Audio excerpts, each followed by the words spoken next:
Hello കൂട്ടുകാരെ, ഏതസ് കിച്ചണിലേക്ക് അവർക്ക് സ്വാഗതം. നമുക്കിന്നൊരു തീയൽ വെക്കാം. അതായത് വഴുതനങ്ങ ഉണ്ടല്ലോ, ഈ സാധനം തക്കാളിക്കായി ഉള്ളിയെല്ലാം ഇട്ട് നല്ലൊരു തീയലൊക്കെ. അപ്പോൾ അതിനായിട്ട് ഞാൻ സ്റ്റൗ കത്തിച്ച് പാൻ വെച്ചിട്ടുണ്ട്. നമുക്ക് തേങ്ങ വറക്കണമല്ലോ, തേങ്ങ വറക്കാൻ പോവാണ്.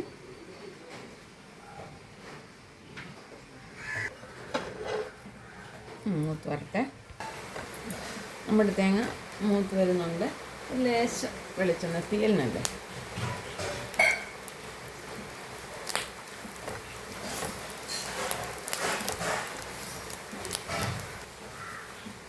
നമ്മുടെ തേങ്ങ മൂത്തിട്ടുണ്ട്. മല്ലിപ്പൊടി, പിന്നെ മുളക് പൊടി,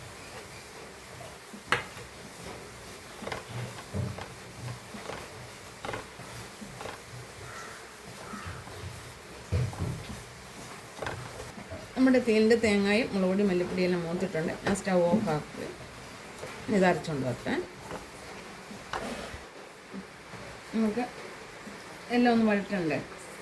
വഴുതനങ്ങയൊക്കെ വഴറ്റാതെ കറി വെച്ചത് ടേസ്റ്റ് അല്ലല്ലോ. എണ്ണ ഒഴിച്ചിട്ടുണ്ട്.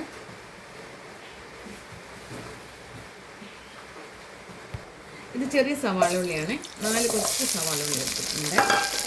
ഇത് 2 വഴുതനങ്ങ എടുത്തിട്ടുണ്ട്. ഞാൻ വെച്ചാൽ ഉപ്പ് വെള്ളത്തിലിട്ടൊന്ന് അതിൻ്റെ കറയൊന്ന് കളഞ്ഞതാണ്.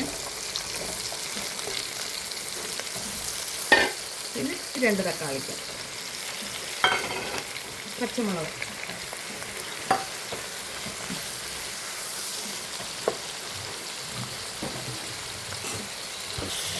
ഉപ്പ്,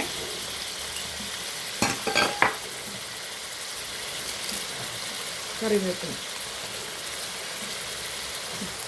നല്ലതായിട്ട് വഴണ്ടത്തെ.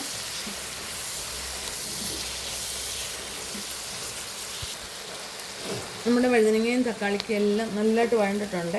അപ്പോൾ ഞാൻ അരപ്പിട്ടങ്ങ് വേവിക്കുന്നേ ഉള്ളേ, വെള്ളം ഒഴിച്ച് വേവിക്കുന്നില്ല. അരപ്പ് അതിൻ്റെ കൂടെ വയ്ക്കുള്ളൂ.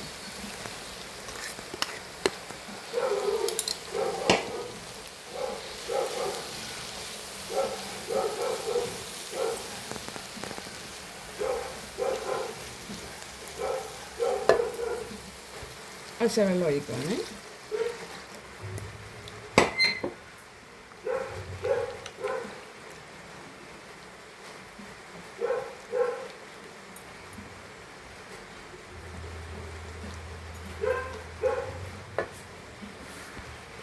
മഞ്ഞൾപ്പൊടി,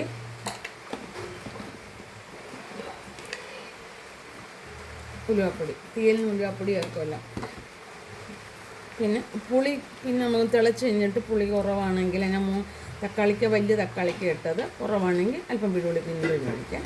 ഇതൊന്ന് വെട്ടി തിളച്ചു. നമ്മുടെ തീയൽ റെഡി ആയിട്ടുണ്ടെന്ന് തോന്നുന്നു.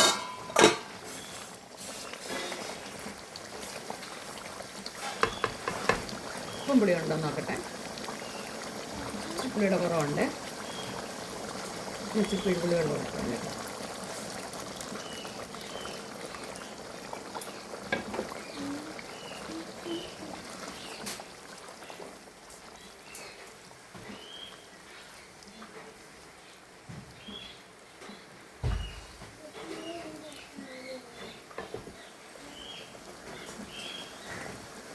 കറക്റ്റായിട്ടുണ്ട്. നമുക്ക് കടുക് വറുക്കാം. എണ്ണ ഒഴിക്കുവാണ്.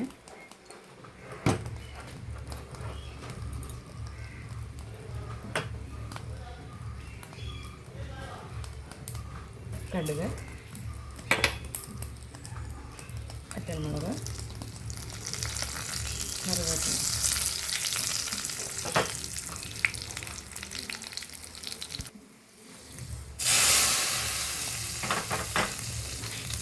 ഈ വഴുതനങ്ങ തീയലുണ്ടല്ലോ, നല്ലൊരു തീയലാണ്. വഴുതനങ്ങ മെഴുക്ക് വറുക്കുന്നത്, പച്ചടി വെക്കുന്നതൊക്കെ നല്ലതാണ്.